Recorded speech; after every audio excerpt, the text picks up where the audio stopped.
三藩市 Fort Mason 舉行嘅年度蘭花展已經開鑼，主題咧係自然的神奇 Natural Wonders。咁參展嘅蘭花係多達15萬棵嘅，五顏六色嘅，係美不勝收嘅。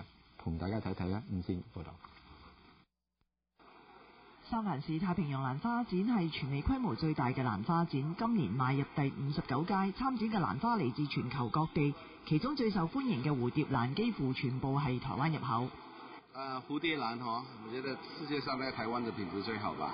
For beginner 嘛蝴蝶蘭應該是最容易的，因為它花期很長，可以開最少都2至3個月，它的花期，而且只要放在室內我們室內的溫度大概60到75之間就已經就可以耐很久。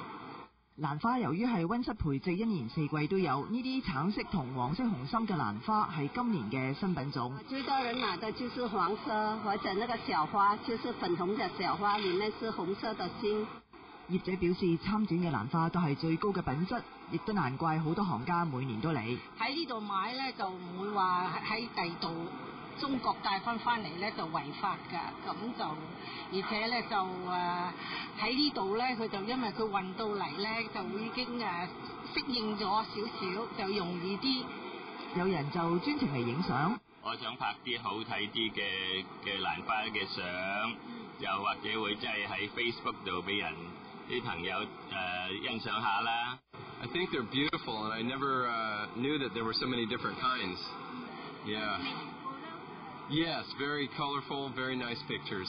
會場裏邊有一個部分專門展出得獎嘅蘭花，白色同紫色大蝴蝶蘭今年又分別贏到首獎。Best of the Show 大獎就由呢個顏色暗黑嘅 Dracula 奪得。專家話呢種花非常難種。